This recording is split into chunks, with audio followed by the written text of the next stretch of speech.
¿Cómo están? Todos los días, de lunes a jueves, estamos presentándoles el otro enfoque con Darío Cuba, Tito Livo y Guarionex Luperón. Soy Tito Livo, que hoy vengo a analizar la situación geopolítica del mundo y la economía de la República Dominicana. O sea, cómo la República Dominicana en este mare magnum de situación se puede beneficiar o perjudicar en términos económicos. Vamos a hacer este análisis debido a la situación que se está presentando, por un lado, entre Estados Unidos, Rusia y la OTAN, y por el otro lado, China, Estados Unidos y la misma OTAN en la parte del mar de China con la situación en Taiwán. Es una situación un tanto complicada y que esto puede afectar el comercio internacional y puede afectar el desempeño económico del mundo, básicamente cuando presentamos una situación difícil debido a la pandemia del Omicron, o sea, la extensión del coronavirus, que es mucho más agresivo en expansión, aunque menos agresiva en la mortalidad. Entonces vamos a ver toda esta situación, el incremento de los precios del petróleo, la situación que ha planteado el presidente, el viaje del presidente Luis Abinader, y vamos a dejar para mañana el análisis de Punta Catalina y de la empresa APA, que está explorando para ver si hay petróleo en la plataforma marina de la República Dominicana, que va desde San Pedro de Macorís hasta Jaina. Y esto lo digo porque mañana vamos a tener a Enriquito del Comité Nacional de Lucha contra el Cambio Climático para analizar estas dos situaciones. No queremos profundizar en el día de hoy para profundizar en otros temas. También vamos a tener en esta semana a Matías Bosch, donde vamos a hablar sobre el tema de la AFP y también del tema de las pensiones, o sea, cómo se han comportado las pensiones, y esperamos que ya aquí esté integrado Guarionex. Entiendo que ya Guarionex debía llegar en el día de hoy, que ya mañana estará con nosotros, y esto nos dará mayor profundidad en el análisis. Queremos decirle que este programa se transmite a través de cananga.tv de lunes a jueves a las 9 de la noche, y usted puede sintonizarnos poniendo cananga.tv a las 9 de la noche, hora de República Dominicana. Y si no puede sintonizarnos a las 9 de la noche directamente, ya sea por Cananga o por el canal 252 del cable, usted se registra en YouTube y usted va a recibir nuestra propuesta.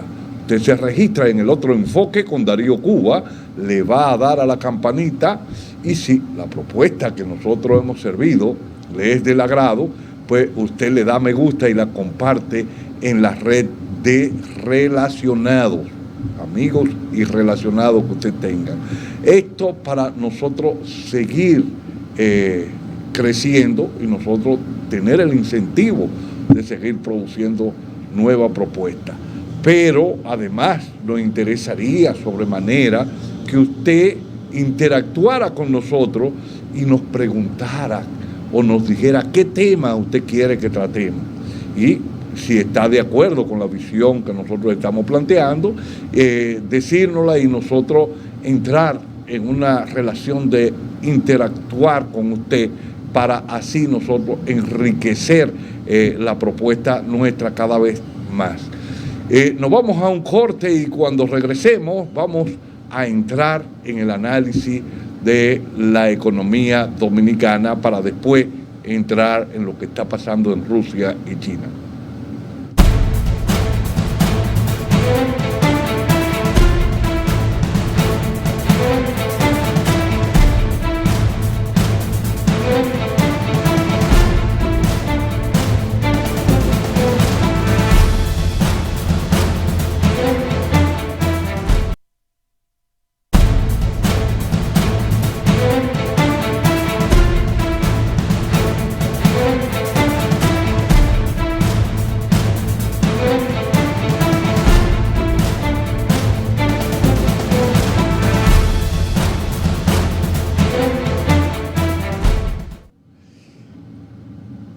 Recientemente hemos estado hablando del tapering, de la inflación, cómo la inflación nos puede perjudicar en este 2022 y la situación de la República Dominicana y cómo el tapering o tapering, como se escribe en inglés, esto puede incidir en la remesa.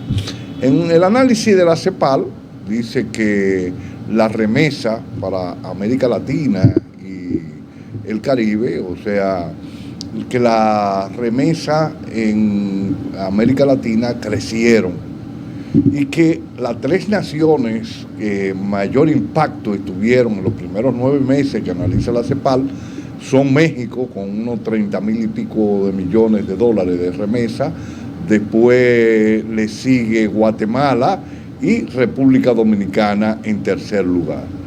Estamos por encima de países como Perú, como Colombia, que tienen una extensión mucho más grande de territorio y que regularmente deben tener mucho más personas allá en Estados Unidos y en Europa.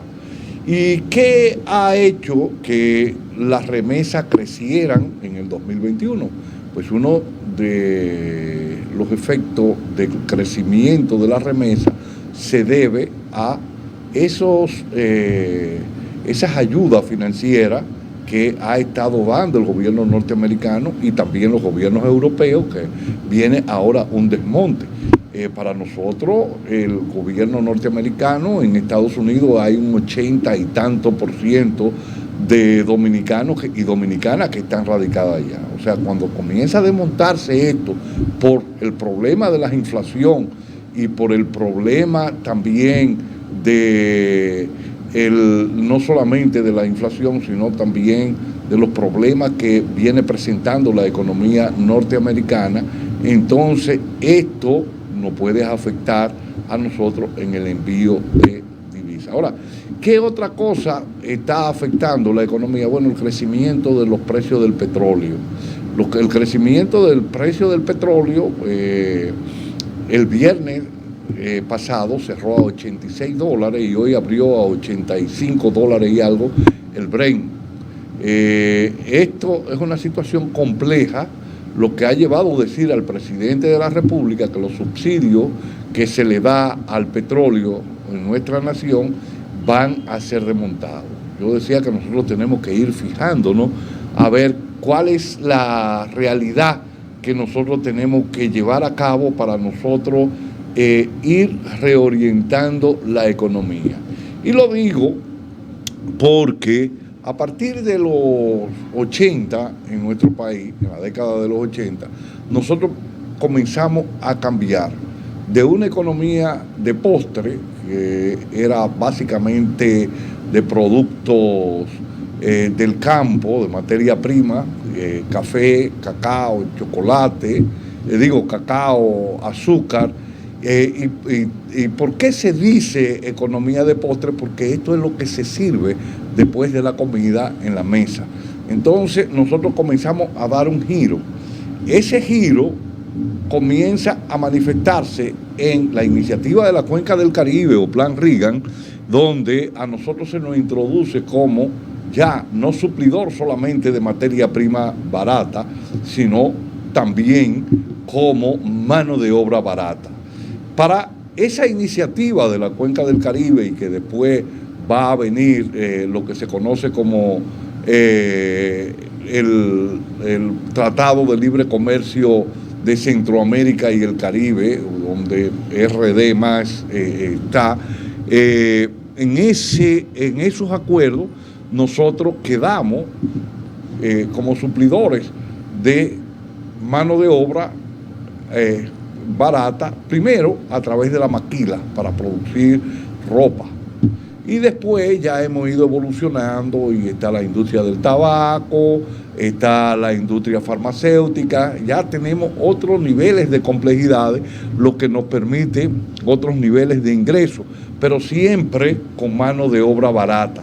Los sueldos que se pagan ahí mayoritariamente están dentro del salario mínimo, aunque ellos alegan que le dan otras facilidades a los trabajadores.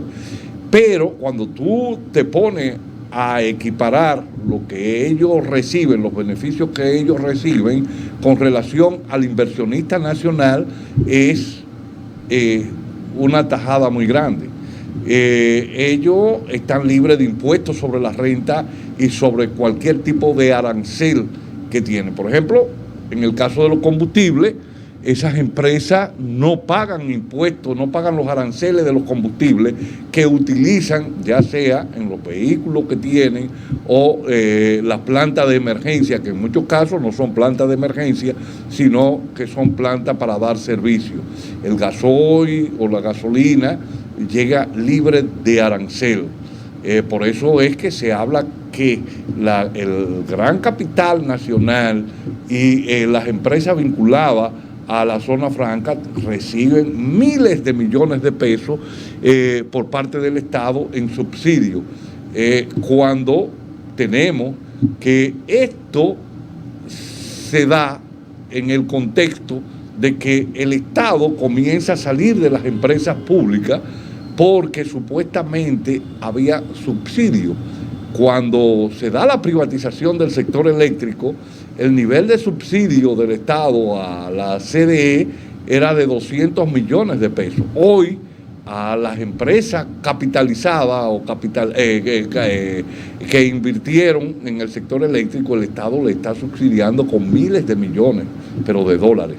Entonces, aquí hay que ver qué no está pasando y hacia dónde debemos nosotros migrar para tener una mejor relación económica entre nuestros ciudadanos y entre los inversionistas nacionales, que permita un mayor nivel de beneficio a la población y un mayor nivel de movilidad social. Porque es verdad que hemos estado creciendo, pero la inequidad ha estado creciendo. Los niveles de desigualdades sociales que hay en la República Dominicana con este modelo neoliberal son grandes. Entonces, plantearse que se le van a eliminar los subsidios a la población, o sea, que el precio del combustible va a llegar mucho más caro sin revisar los beneficios que el gran capital está recibiendo por esas exenciones que se le están dando para ellos poder operar en la República Dominicana. También ese gran capital, cuando llega a Estados Unidos, debido a que se instalan en zona franca, en esta área, entran libres de impuestos aduanales. Pero también nosotros tenemos que abrir nuestras aduanas para productos de los Estados Unidos y de Centroamérica que se están produciendo con una competitividad, principalmente de Estados Unidos, con relación a la República Dominicana, mayor. Entonces, y donde los norteamericanos, a través de programas de ayuda, subsidian a sus productores, los productores agrícolas, donde producir arroz en nuestro país va a ser muy complicado. Entonces, ante esa situación, nos vemos con una situación complicada en el turismo. ¿Y por qué complicada en el turismo? Porque las sargas del sargazo han comenzado a fluir en grandes cantidades. Fluyeron el año pasado, pero parece que en este año la presencia de la sarga del sargazo, principalmente en la costa este del país, donde están los mayores proyectos turísticos, y en la costa sur de nuestro país, van a venir en grandes cantidades. Entonces ahí tenemos, vemos el sargazo como un problema y lo dejamos que suceda ese problema, pero no le buscamos solución, y eso nos va a afectar la industria del turismo, que mal o bien nos ingresan una cantidad de divisas y mantiene un nivel de empleo, aunque los salarios con ciertos niveles de precarización, estos son empleos que están ahí y que permite también una integración más directa que la zona franca con el campo, porque muchas de las producciones agrícolas es para el consumo de los hoteles, y eso se manifestó cuando se cerró la economía en el 2020. Vimos que la producción agrícola cayó, se incrementó y que había que salir a repartir, a dar hongos y una serie de productos que estaban pensados y realizados para el sector turístico y que hubo que salir a regalarlo. Todo eso trajo una reducción de la producción y en el año 2021 eso impactó en los precios. También el costo de los energéticos y el transporte también ha incidido en los niveles de inflación.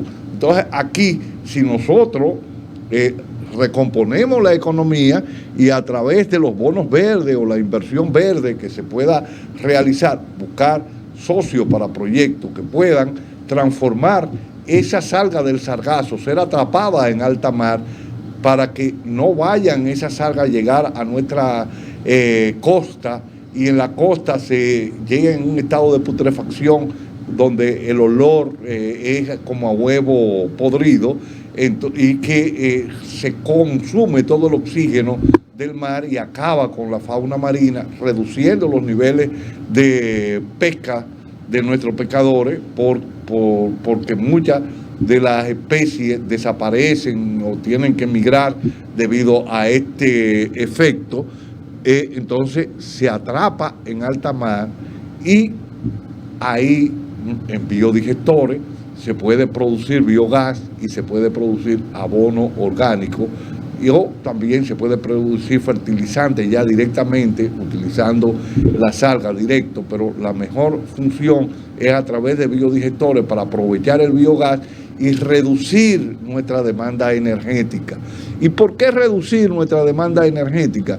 Cuando la primera crisis del petróleo que se da en el año 1973, nosotros entrábamos en grandes apagones de 8 o 10 horas. Ahí se hablaba de la chichigua de Julio Sauri. Cuando se da la segunda crisis del petróleo también. Y en la tercera nosotros no nos vimos en una situación bastante complicada porque existía Petrocaribe y estaba el financiamiento por parte de Venezuela a 20 años y 2 años de gracia a una tasa de interés del 1% y con las posibilidades de nosotros pagar con productos del agro. Esa situación por H o por R, por la situación que está pasando Venezuela, por el tipo de bloqueo, por muchísimas cosas que se están dando, no es posible nosotros poder entrar ni con los 30.000 barriles iniciales que teníamos por día, ni siquiera a los 50.000 que fueron ampliados después. ¿Por qué? Porque Venezuela está en una situación difícil, está teniendo el crudo, no ha estado refinando, ahora comienza un proceso con los diluyentes que le está llevando Irán, y esto, la producción de gasolina y de gasoil, pues le da para suplir sus necesidades internas. Pero lo otro fue que la República Dominicana, cuando se dio la autoproclamación de Guaidó, el gobierno de Danilo Medina, pues reconoció a Guaidó y no reconoció al del presidente Maduro. Entonces vamos a suponer que Venezuela pueda reflotar la economía, ya anda por 1 millón, después de haber caído en 400.000 barriles, anda por 1 millón y tanto de barriles, extracción de barriles de Merey 16, pero su exportación se está haciendo directamente hacia China con la ayuda de Irán y de Rusia, que vamos a hablar eso en el tema que vamos a abordar de la economía global y de la geopolítica que se está dando en este momento. Es una situación un tanto complicada, entonces nosotros tenemos que dirigir nuestros esfuerzos hacia lo que es la economía verde y lo que es la economía azul. Y dentro de esto, integrar el turismo ecológico. ¿Por qué? Porque real y efectivamente ese turismo de crucero, turismo de barco, como uno lo llaman, y otro turismo de crucero, se va a ver reducido y esto va a afectar la costa norte, en el caso de Puerto Plata, y también con el tapering se va a afectar el envío de remesas. Entonces nosotros tenemos que ir repensando. Nosotros no nos podemos poner a investigar con APA ahora mismo si aparece petróleo en la costa de Santo Domingo y de San Pedro de Macorís, Primero, esto va a afectar la industria pesquera. Va a afectar la industria pesquera porque para poder ver dónde existen posibilidades de petróleo o gas natural en profundidad, hay que hacer pruebas con microondas. O sea, y eso mata los peces. Cuando comienza se va a crear una mortandad de peces en esa área y va a reducir. Y si por el otro lado tenemos las algas del sargazo que van a reducir esta producción, entonces eso nos va a crear un problema.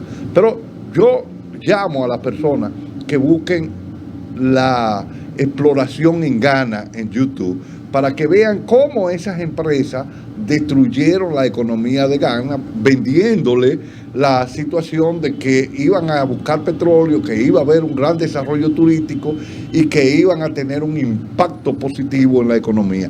Nada de eso hubo. Lo que hubo sí fue una mortandad de peces a través de esta situación y después en aquellos pozos, porque cuando usted descubre un pozo, no quiere decir que ese pozo de petróleo es rentable. Hay que ver cuando usted perfora, debido a la distancia que se eleva con la presión, el caño de petróleo que usted saca a través del ras del mar y hasta dónde llega, cuál es la cantidad de petróleo que hay adentro. Sí, la cantidad de energía que usted tiene que utilizar, y ellos llaman de energía la inversión que tienen que hacer en la perforación del pozo, el encamisado del pozo, la extracción y recuperación de ese petróleo, es mayor que la que hay ahí adentro, pues no vale la pena la extracción. Entonces ellos la dejan, la sellan y se van, pero en gran medida cuando se sellan esos pozos, pues hay filtraciones que también dañan el medio ambiente, pero esas empresas dentro de sus cláusulas que tienen no plantean la remediación del daño ambiental.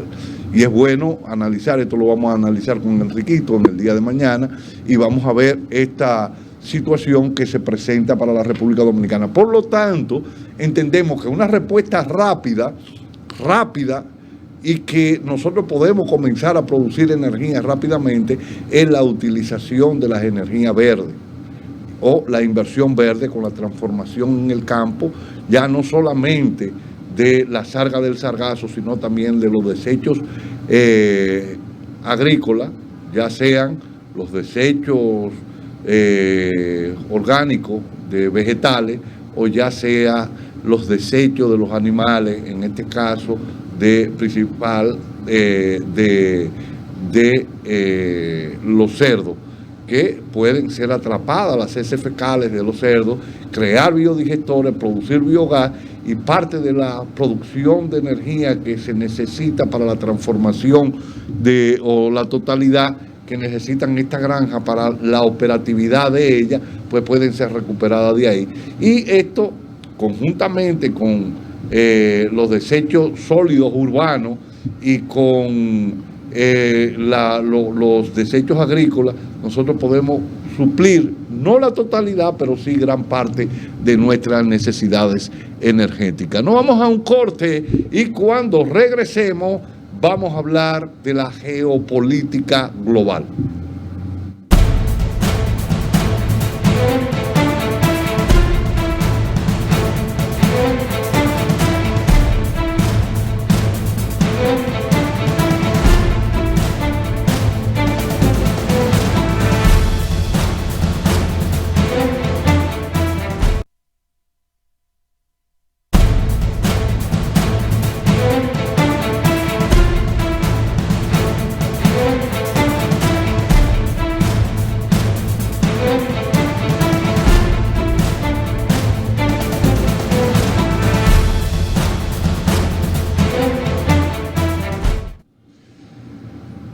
Hemos estado dándole seguimiento a la situación que se ha presentado entre Rusia y la OTAN. Y cuando se habla de la OTAN, se habla de Rusia y Estados Unidos, porque las naciones europeas lo único es que prestan a Estados Unidos su plataforma terrestre para que ellos hagan bases militares y pongan medios militares ahí, lo cual es una situación un tanto complicada. Y vamos a ver también qué es lo que está pasando en el mar de la China, con China y también Estados Unidos y la OTAN, y qué puede traer esto. Bueno, todos sabemos que en el año 1991 cayó el socialismo en Rusia y que gran parte de las naciones que formaron la Unión de Repúblicas Socialistas pues se independizaron. Esto trajo como consecuencia que todas las armas nucleares que estaban esparcidas en estas naciones fueron integradas en Rusia, y que Estados Unidos se comprometió con Gorbachev en que la OTAN no se iba a extender hacia la frontera con Rusia. Esto para darle mayor protección a Rusia de que, y mayor seguridad de que no iba a haber una expansión de parte de la OTAN hacia la frontera rusa. Esto no se cumplió. Cuando estuvo Yeltsin, 14 naciones, entre ellas Polonia, Hungría, una serie de naciones que pertenecían al Pacto de Varsovia o que fueron ex repúblicas soviéticas, hoy forman parte de la OTAN.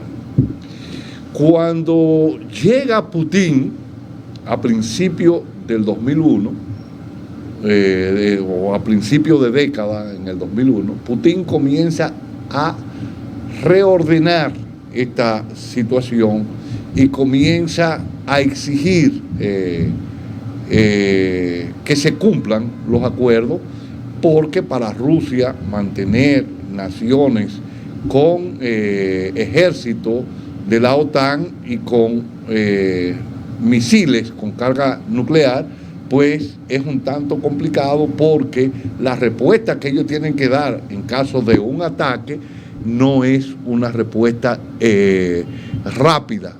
En 5 minutos tienen ya los misiles arriba de las ciudades y no pueden interceptarlo. Entonces, esto hace que Putin comience a desarrollar lo que son las armas hipersónicas o MAX 10, o sea, 10 veces mayor que la velocidad del sonido, y que son difíciles de interceptar. Pero además Putin sigue insistiendo en que se cumpla esto. Ante esa situación, los norteamericanos comienzan a presionar y tratan de llevar a Ucrania a la OTAN. Un acuerdo con la Unión Europea.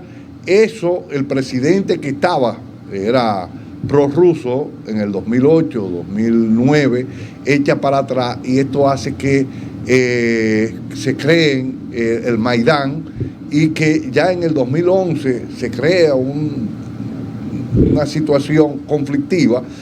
Todo indica por filtraciones de Estados Unidos para tratar de llevar la desestabilización de esta área, pero conjuntamente a esa situación también los norteamericanos están dando un enfrentamiento con China. ¿Y por qué comienzan a dar un enfrentamiento con China? Porque en los 70, en la democracia del ping-pong, cuando China no era una situación, pero que sí había que mantenerla lejos de la Unión Soviética, era un aliado estratégico y un aliado comercial, y donde ellos habían mudado todas las fábricas en la década de los 90 buscando niveles de competitividad, movieron hacia allá, pero ya China venía comiendo parte del mercado y comienza a dar visos de confrontación en términos económicos con Estados Unidos.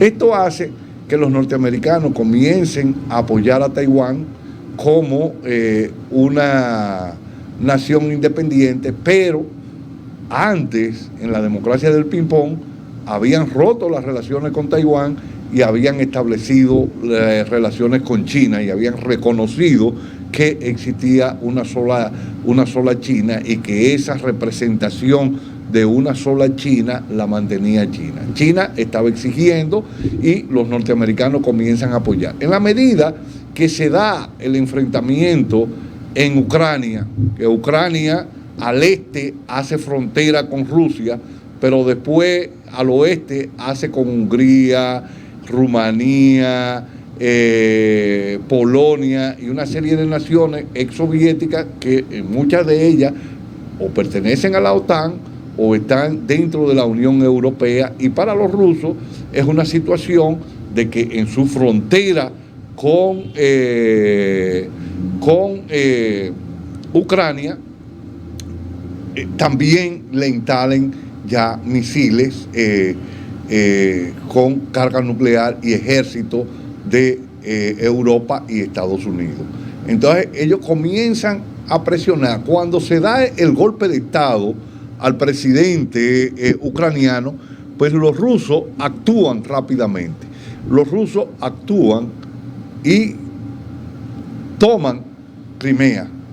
En Crimea, ahí en Sevastopol, tienen una base militar que da hacia el Mar Negro. Anteriormente ellos tenían que pagar una compensación a Crimea por el uso de esa base a Ucrania, por el uso de esa base en Crimea. Ahora, Crimea y Ucrania en el siglo VIII y IX eran parte de Rusia.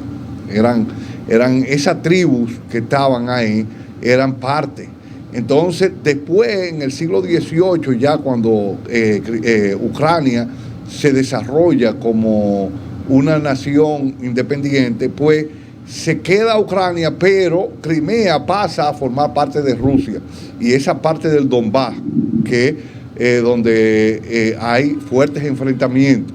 Entonces, con esa situación se da que en Crimea inmediatamente se da el golpe de Estado, se hace un referéndum y con más del 90% deciden anexarse a Rusia, y Putin inmediatamente baja y toma esa base. Pero también Putin da medida. La otra base fuera de Rusia que tiene es en Siria, e inmediatamente Putin agiliza el apoyo de Rusia hacia Siria para que no caiga como había caído Libia y otras naciones a través de lo que se conoce como la primavera árabe, inducido por Estados Unidos para quedarse con un lado del petróleo, pero también para poder controlar y hegemonizar el mundo, porque Siria es la parte que hace frontera con Europa y los países árabes productores de petróleo, además que ella produce petróleo, no en las cantidades que produce Libia o produce otra, pero produce. Ante esa situación, Putin maneja eso y evita la caída del gobierno de Siria. Esto a la vez, con el enfrentamiento que se está dando con Rusia y a la vez de los norteamericanos incrementar su enfrentamiento con China, hace que la situación entre Rusia y China, que venían manteniendo una situación difícil desde el triunfo de la Revolución China, porque pedían la parte de la frontera de la Manchuria que tenía Rusia y que había sido parte de China, ellos planteaban que se le devolviera a China, ellos suspenden ese pedido, Rusia y China hacen una alianza estratégica y hoy los chinos tienen una posición en el mercado. Ahora, ¿cómo se está jugando la geopolítica en esa región y en toda la región?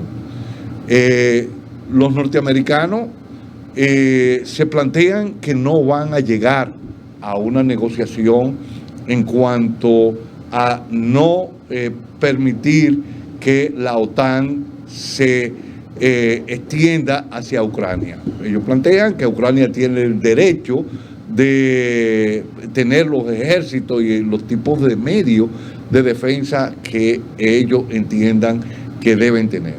Por el otro lado, Rusia filtra que puede poner medios militares en este caso ejército y misiles, en Cuba y en Venezuela, porque ellos también tienen el derecho a la defensa de su territorio y de tener el tipo de armas. Cuba está a 90 millas de la Florida, o sea que también si ponen cohetes hipersónicos ahí, pues esto podrían atacar directamente a Estados Unidos, y como es MAX 10 y Estados Unidos no tiene todavía una respuesta para este tipo, no hay una forma de cómo atajar esos cohetes, esos misiles hipersónicos que pueden atacar con carga nuclear a cualquiera de las ciudades de Estados Unidos, pero también pueden poner submarinos. Recientemente ha habido un submarino que tenía 140 cabezas nucleares y salió cerca de la costa de Estados Unidos, un submarino ruso del tipo atómico, donde pues, por el tipo de energía que utilizan pueden durar muchos días debajo del agua y solamente necesitan subir para abastecerse de alimentos. Esto es una situación que está complicando y esto va a reconfigurar el orden económico a nivel mundial. Por el otro lado, China endurece su posición con Taiwán y plantea que Taiwán no le dice usted va a ser socialista, sino que los chinos le plantean a Taiwán que dentro del esquema que tienen un Estado, una nación y dos tipos de economía, o sea que como está sucediendo en Hong Kong, pueden cohabitar con un modelo capitalista donde el Estado tenga incidencia y el modelo socialista.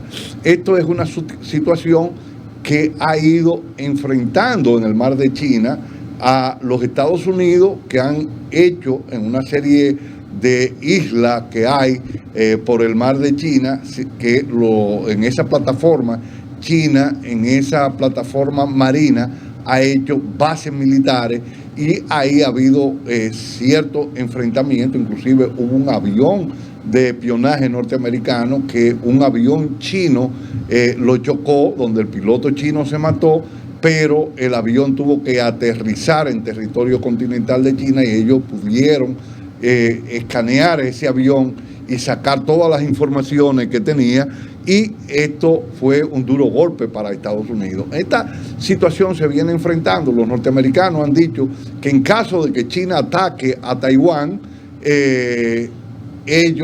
habría una respuesta. Bueno, ya el viernes pasado, un avión de Taiwán se perdió en el mar. Se informa que ese avión fue derribado por aviones chinos y que esto augura una situación más complicada porque los norteamericanos no están en las condiciones de abrirse otro frente militar.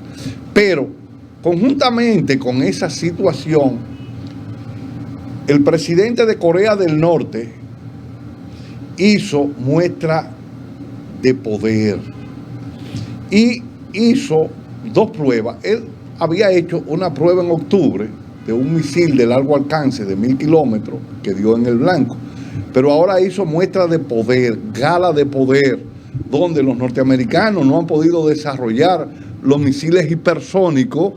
Él hizo una muestra de dar en el blanco con 2 misiles hipersónicos, pero antes, en diciembre, China había hecho también gala de sacar al espacio sideral un cohete hipersónico y desde ahí lanzar otro misil hipersónico que hizo blanco o dio cerca en el blanco, y hizo una maniobra donde los norteamericanos quedaron anonadados, o sea, quedaron impactados porque no sabían de esa posibilidad.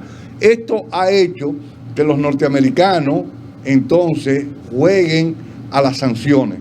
Han sancionado a una empresa rusa porque dicen que los rusos le han pasado las informaciones de los misiles hipersónicos a Corea del Norte. Y también acusan que China, que hace frontera con con Corea del Norte también le ha pasado información y que han ayudado al desarrollo de estos misiles. También por el otro lado está Irán, que está jugando su juego. ¿Y cómo está jugando Irán su juego? Bueno, aliándose a Rusia y aliándose también a China en este juego de geoestrategia. Pero aquí viene también el levantamiento en Kazajistán. En Kazajistán, que hace frontera con China y que hace frontera con Rusia, pero que es eminentemente de la religión sunita. Entonces, esto hace que la unión de convivencia común entre Rusia y estos países hagan una respuesta rápida para evitar un golpe de Estado como se dio en Ucrania, y que los Estados Unidos y la Unión Europea le monten a través de esta nación que hace frontera con ellos un gobierno muy proclive hacia Europa y hacia Estados Unidos.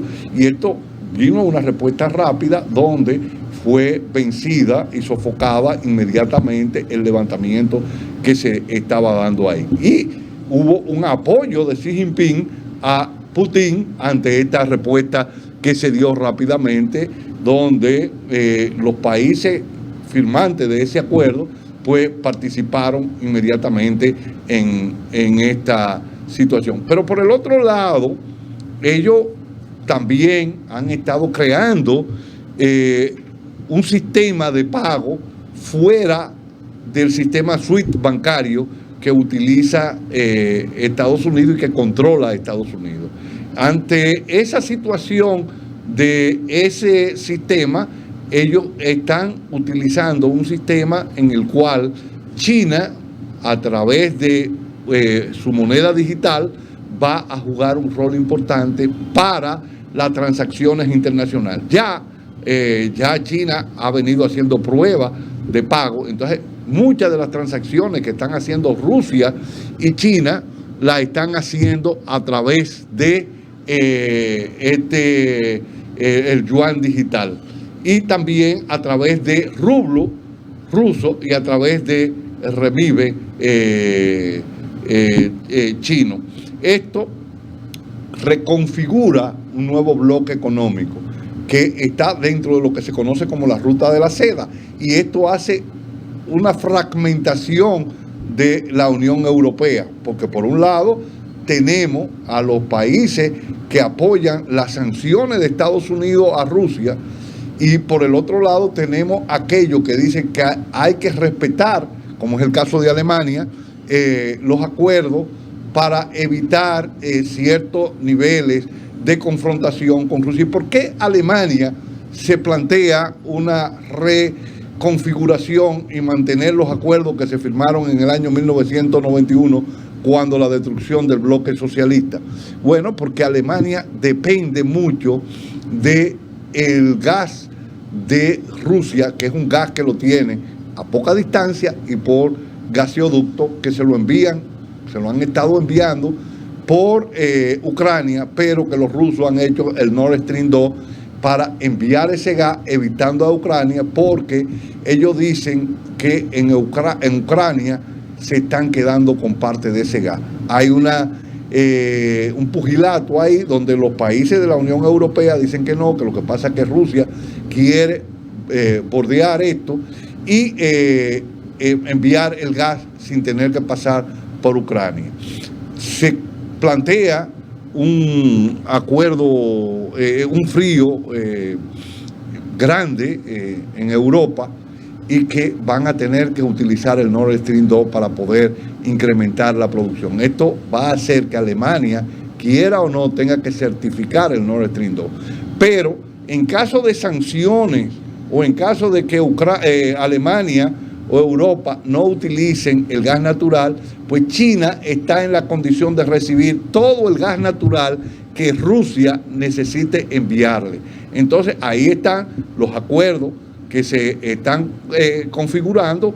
Rusia, China, a través de la ruta de la seda, donde ya esa ruta no es solamente marítima, sino también terrestre, donde ellos en España pueden meter un tren diario con carga de diferentes tipos, y que esa ruta de la seda le permite a China reconfigurar nuevos bloques económicos. Esto también ha hecho que en América Latina China tenga una gran presencia, tanto en la parte centroamericana como en la parte sudamericana, porque los norteamericanos maniobraron y con la parte de Norteamérica, Canadá y México, que ellos tienen un acuerdo de libre comercio, decidieron plantear que para cualquiera de las naciones que entraran en la ruta de la seda con China tenía que tener el permiso de la otra. O sea, lo que significa que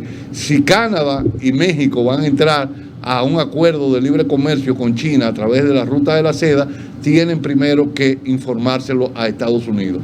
Pero de Sudamérica, muchas de las naciones han estado, en el caso de Chile, Brasil, independientemente de los gobiernos que tienen, han estado manteniendo relaciones económicas fluidas con China, Bolivia, todos han estado haciendo China ha estado haciendo grandes inversiones, no solamente en el área de extracción de minerales, sino también en puertos. Y esto reconfigura todo y permite que Venezuela tenga también un respiro. Dentro de los fondos chinos de inversión, Venezuela tiene un gran respiro. ¿Por qué? Porque China le está supliendo una gran parte de las necesidades de bienes que tiene Venezuela a través del fondo chino, para que le paguen a China ¿con qué? Con petróleo crudo. Y ahí es que el Merey 16 se ha disparado a 1 millón de barriles cuando había caído a 400.000 barriles, y que los chinos están pagándole a Venezuela con bienes terminados que Venezuela le hace falta, y lo cual le ha permitido a Venezuela, con la ayuda militar de Rusia y con la ayuda de Irán en cuanto a los diluyentes, porque también Irán está sancionado. Entonces esto reconfigura un gran bloque económico y militar. Por un lado tenemos a Rusia, China, Vietnam, tenemos Rusia, China y Irán, y por el otro lado, y Corea del Norte, y Venezuela, Cuba en menor grado, y Nicaragua, que aquí en América Latina pueden servir de plataforma militar a los rusos. Entonces, por el otro lado, también están los países que pertenecen a la ruta de la seda, y que esto se va a profundizar aún más. ¿Por qué digo que se va a profundizar? Hay la posibilidad del triunfo en Colombia de Petro, y ya los chinos tienen grandes inversiones en Colombia, y con Petro me imagino que esto se va a ampliar, y el llegar Lula otra vez al poder. Recuérdense que Lula fue el gran impulsor de los BRIC, y entonces al llegar nuevamente al poder va a haber una nueva reconfiguración de todo lo que son los BRIC, que es Brasil, Rusia, China, la India, en este nuevo esquema de dominación. Hemos llegado al final de nuestro programa en el día de hoy, y solamente nos resta decirle que usted nos puede sintonizar a las 9 de la noche todos los días de lunes a jueves escribiendo cananga.tv. Y si usted no nos puede sintonizar porque está haciendo algo, usted se registra en YouTube en el otro Enfoque con Darío Cuba, y va a estar recibiendo nuestra propuesta. Usted le da la campanita, si le gusta, le da like y lo comparte en su red de relacionados. Pero también nos comunica su parecer, o sea, ¿qué usted entiende que nosotros debemos hablar, o qué usted entiende de lo que nosotros estamos diciendo, si está de acuerdo o no está de acuerdo, porque esto nos permite a nosotros seguir ampliándonos? Muchas gracias y hasta mañana.